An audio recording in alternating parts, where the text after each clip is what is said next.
Hello everyone. आज मैं आप सबके साथ कुछ इम्पॉर्टेंट चीज़ें शेयर करने वाली हूँ। आप में से बहुत सारे लोग ऐसे होंगे जो चारकोल पेंटिंग तो करना चाहते होंगे, लेकिन उन्हें ये नहीं पता कि हमें चारकोल पेंटिंग करना कैसे है। एंड कुछ भी बेसिक आपको उस चीज़ का नॉलेज नहीं है।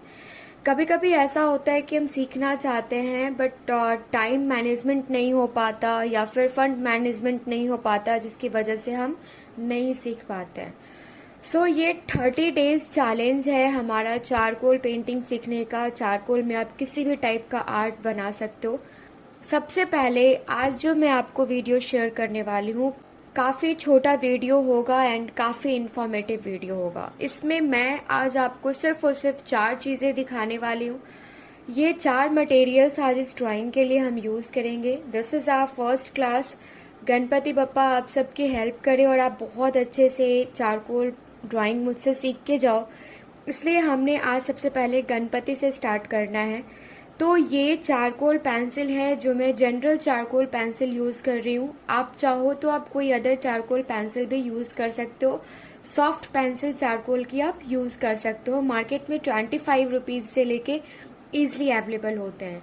ये फ्लैट ब्रश है जो मैं यूज़ कर रही हूँ। This one is flat come round brush and ये मिक्सिंग के लिए मैं यूज़ करूँगी। This one is paper stump. Paper stump जो है आपको 100-150 तक 5 से 6 पेपर स्टम्प्स आपको मिल जाते हैं।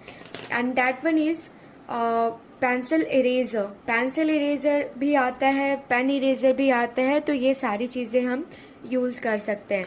सिर्फ इस 4 मटेरियल्स को यूज़ करके आज हम इस ड्राइंग को कंप्लीट करेंगे, क्योंकि हमारा ये बेसिक पार्ट है, डे 1 है।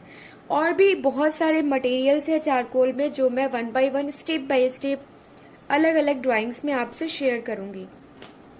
फर्स्ट ऑफ ऑल, आज उन लोगों के लिए जिनको चारकोल का सी भी नहीं आता, तो हमें क्या करना है।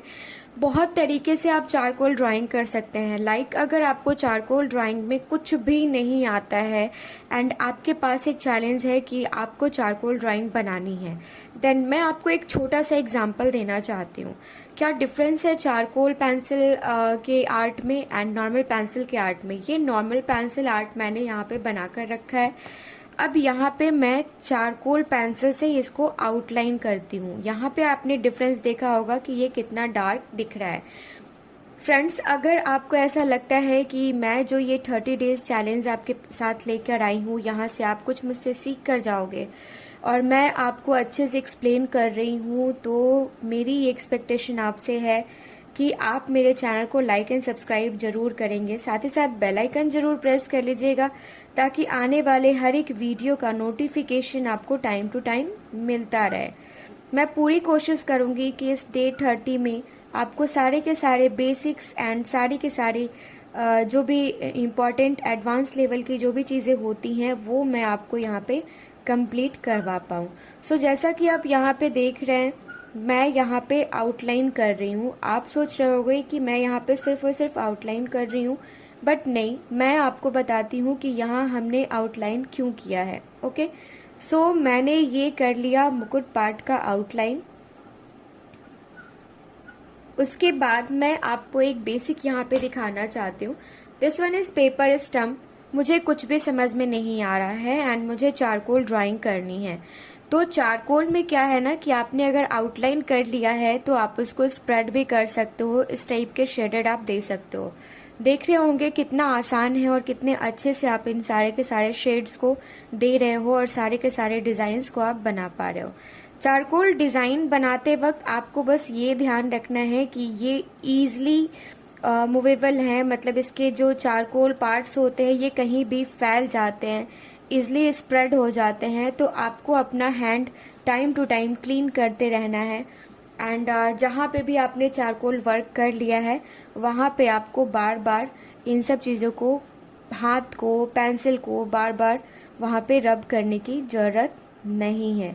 नीट एंड क्लीन ड्राइंग आप बनाओगे तभी चारकोल ड्राइंग आपकी अच्छी दिखेगी। आप देख रहे हैं यहाँ पे मैं कितने अच्छे से इसको मूव कर रही हूँ। सिर्फ मैंने आउटलाइन यहाँ पे किया है friends, and due to this outline मैं इसको स्प्रेड करने में काफ़ी हेल्पफुल फील कर रही हूँ। एंड आप चाहो तो आप पेंसिल से डिज़ाइंस भी बना सकते हो। पेंसिल से डिज़ाइंस कैसे बना सकते हैं, लाइक अगर मैंने यहाँ पे ये मुकुट बनाया तो मुझे यहाँ पे पेंसिल से आउटलाइंस करने हैं, डिज़ाइंस करने हैं। मैं यहाँ पे पेंसिल से आउटलाइंस एंड डिज़ाइंस कर ले रही हूँ। आप देख रहे होंगे मैं कैसे कर रही हूँ। अगर आपको ये ब्लर इफेक्ट चाहिए तो आप इसको फिर से एक बार यहाँ पे मर्ज कर सकते हो ब्लर इफेक्ट के लिए। सो आई होप मैं आपको अच्छे तरीके से समझा पा रही हूँ। मुझे कमेंट सेक्शन में ज़रूर बताइएगा कि ये सेशन आपको कैसा लगा सेशन के एंड में। सो आपके सामने ईजिली आपने देखा कि हमने कितने अच्छे तरीके से इसको कंप्लीट कर लिया। अब इसी तरीके से हम आउटलाइन पार्ट कंप्लीट करेंगे एंड आउटलाइन के बाद मिक्सिंग स्टार्ट करेंगे। ज़रूरी नहीं है कि हमें हर जगह मिक्सिंग करना है, मैं आपको बेसिक चीज़ें बताना चाह रही हूँ। आज 2-3 टेक्निक्स मैं आपको इस ड्राइंग में ज़रूर बताऊंगी। सो यहाँ पे हमने ये डिज़ाइन बना लिया, ओके। अब यहाँ पे हमें वापस से इसको स्प्रेड कर लेना है क्योंकि हमें ग्रे टोन चाहिए और हमें यहाँ पे इसको स्प्रेड कर लेना है, ओके। आई होप मैं जो कर रही हूँ वो चीज़ें आपको क्लियर होंगी, वो चीज़ें आपको समझ में आ रही होंगी। इसी तरीके से हम पूरा का पूरा ड्राइंग जो है ये आउटलाइन कर लेंगे, ओके फ्रेंड्स। सो आप देख रहे हैं कि मैंने ये सारे के सारे जो लाइंस थे इसके इस ड्राइंग के गणपति बप्पा के, वो मैंने आउटलाइन कर लिया है, ओके। अब मैं आपको एक इजी सा स्टेप बताती हूँ कि हमें इस ड्राइंग को हमें कंप्लीट कैसे करना है। अब आप सोच रहे होंगे कि हम कहाँ कहाँ शेडिंग करेंगे एंड कहाँ कहाँ क्या करेंगे, हमें कुछ भी नहीं पता। एक ऑप्शन तो आपके पास, हमने जैसे बताया आपको कि यहाँ पे आप जिस तरीके से इसको मर्ज कर सकते थे उस तरीके से आपने मर्ज किया, राइट। अब मैं जो स्टेप्स हैं वो जो बेसिक स्टेप्स हैं चारकोल ड्राइंग के, वो मैं आपके साथ शेयर कर रही हूँ। जस्ट लाइक आप देख रहे होंगे कि मैं स्टम्प को स्केच पेन की तरह यूज कर रही हूँ क्योंकि ऑलरेडी आप देख रहे हैं कि इसमें चारकोल लग चुका है और वो आपका ग्रे टोन ही डालेगा, ग्रे इफेक्ट ही डालेगा। और ग्रे इफेक्ट डालने के लिए एक और चीजें जो हमें हेल्प कर रही हैं वो है चारकोल की आउटलाइनिंग जो हमने ऑलरेडी यहाँ पे करके रखी है। सो से कितना कम मेहनत है और कितने अच्छे से हम अपनी ड्राइंग को कंप्लीट कर पा रहे हैं। ड्राइंग कंप्लीट होने के बाद लास्ट में आप देखेंगे कि कितना अच्छा इफेक्ट आ रहा है।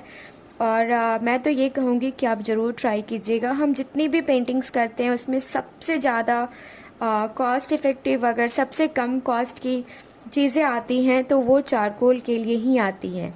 ऐसा ज़रूरी नहीं है कि आपके पास पेपर स्टम्प नहीं है तो आप चारकोल ड्राइंग नहीं कर सकते हैं। बिल्कुल भी इस भ्रम में मत रहिएगा। अगर मेरे पास पेपर स्टम्प नहीं है तो मैं ईयरबड भी यूज़ कर सकती हूँ। कैसे यूज़ कर सकती हूँ मैं आपको यहाँ पे यूज़ करके बताना चाह रही हूँ, राइट।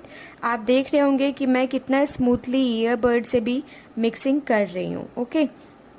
सो ये आपको ध्यान रखना है कि चारकोल ड्राइंग जो है सिर्फ और सिर्फ आपके टेक्निक्स पर डिपेंड करता है। आप कितने अच्छे से नीट एंड क्लीन उस ड्राइंग को बना सकते हैं उस पर डिपेंड करता है। अब आपके पास ईयरबड भी नहीं है तो आप क्या कर सकते हैं, आप ब्रश यूज़ कर सकते हैं। अगर मैंने ब्रश यूज़ किया है, एक डायरेक्शन में मैंने ब्रश यूज़ किया है, तो आप देख रहे हैं कि मैंने कैसे इसको शेड दे दिया है, ओके। अब ये शेड देने के बाद आप देख रहे होंगे कि हमारे गणपति बप्पा कितने प्यारे लग रहे हैं, कितने अच्छे लग रहे हैं, राइट। यहाँ पे मैं पूरी की पूरी ड्राइंग चाहूँ तो इस ब्रश के हेल्प से कंप्लीट कर सकती हूँ। लाइक मुझे कुछ नहीं करना है, just I am moving the brush on paper, okay. अब यहाँ पे मुझे ग्रे इफेक्ट डालना है, ग्रे टोन डालना है, रेज टाइप का डालना है। Then we can also use the brush, okay. यहाँ पे मैंने ब्रश यूज कर लिया। यहाँ पे भी आप चाहें तो आप लाइट ग्रे डाल सकते हैं जो कि स्टोन के साथ काफ़ी अच्छा सूट करेगा। मैं यहाँ पे सर्कुलर वे में ब्रश को मूव कर रही हूँ, ओके। यहाँ पे हैंड के पास मुझे इसको थोड़ा सा ग्रे टोन देना है एंड हैंड्स के पास कुछ लाइंस बनाने हैं जिसके लिए हमें पेंसिल का यूज़ करना है। फिर से मैंने स्टम्प का यूज़ किया एंड स्टम्प से इसको मिक्स कर दिया, ओके, क्योंकि जितना सेपरेटली आप स्टम्प से एंड ईयरबड से मिक्स कर सकते हैं, ब्रश पार्ट आपको तभी यूज़ करना है जब आप उसको पूरी तरीके से स्प्रेड करना चाहते हैं। ओके, तो ये था स्टम्प का रोल चारकोल पेंसिल आर्ट में और ब्रश का रोल चारकोल पेंसिल आर्ट में, एंड जो हम यूज़ कर रहे हैं ईयरबड एंड जो हमारे टेक्निक्स हैं वो। अब मैं आपको यहाँ पे ये बताऊंगी कि हम कैसे पेंसिल इरेज़र को यूज़ कर सकते हैं इस ड्राइंग को और खूबसूरत बनाने के लिए। ये आप इस पेंसिल को शार्प करेंगे तो जिस तरीके से ग्रेफाइट बाहर आता है उसी तरीके से यहाँ पे इरेज़र आया है फ्रेंड्स, आप देख रहे होंगे। और 100 रुपीज़ की ये 4 पेंसिल्स आपको इजीली अवेलेबल हो जाती है। अब यहाँ पे मैंने क्या किया, मैंने यहाँ पे पेंसिल इरेज़र की हेल्प से यहाँ पे डिज़ाइंस बनाने शुरू कर दिए हैं। आई होप ये आपको विजिबल होगा। मैं कैमरा थोड़ा और क्लोज कर देती हूँ ताकि आप चीज़ों को अच्छे तरीके से देख सकें। यहाँ पे जो भी डिज़ाइंस आपको बनाने हैं, जो भी आउटलाइंस आपको करने हैं, वो चीज़ें आप कर सकते हो। सपोज़ आपको कहीं पे लाइट रखना था एंड वो डार्क हो गया है, वो भी चीज़ें आप यहाँ पे कर सकते हो। तो ये इतना आसान है कि आप देख रहे होंगे। This one is basic. अगर आपने चारकोल आर्ट कभी भी नहीं भी किया है फिर भी आप इसको कंप्लीट कर सकते हो। जो भी डिज़ाइंस आप जैसे भी बनाना चाहते हो वैसे आप कर सकते हो। आई होप ये वीडियो आपको पसंद आया होगा। अगर आपको लगता है कि ये वीडियो आपके लिए इन्फॉर्मेटिव है तो प्लीज़ चैनल को लाइक एंड सब्सक्राइब जरूर कर लीजिएगा, क्योंकि हम बहुत ही मेहनत करते हैं आप तक इन सारे वीडियोस को लेकर आने में, और आपका एक छोटा सा कंट्रीब्यूशन हमारी लाइफ को बहुत ही आगे लेकर जा सकता है। सो मैं सारी की सारी कोशिश करती हूँ कि आपको एक अच्छी ड्राइंग सिखा सकूँ, या आगे के टाइम में भी आपके बच्चे या आप मुझसे अच्छी ड्राइंग सीख सकें। आई होप ये वीडियो आपको पसंद आया होगा। मिलते हैं नेक्स्ट वीडियो में। Thank you so much. अगर आपको मेरी ड्राइंग पसंद आती है, अगर आपको मेरा सिखाने का तरीका पसंद आता है तो चैनल को लाइक एंड सब्सक्राइब जरूर कीजिए। जाते जाते मैं आपको इसका फाइनल लुक जरूर दिखाना चाहूँगी फ्रेंड्स। ये मैंने पेपर टेप लगा कर रखा था ताकि जो भी चारकोल वर्क मैं कर रही हूँ वो बॉर्डर के पास स्प्रेड ना हो। किसी भी ड्राइंग में जब आप उसका बॉर्डर निकालते हैं या फिर जब आप उसका फ्रेमिंग करवाते हैं तो उस ड्राइंग की खूबसूरती और बढ़ जाती है, जैसा कि आपको यहाँ पे दिख रहा होगा इस ड्राइंग में। सो आप मुझे कमेंट सेक्शन में ज़रूर बताइए कि 1-2 टेक्निक्स जो मैंने आपको आज शेयर किया है इससे आप कितने सारे ड्राइंग्स बना सकते हैं। Thank you.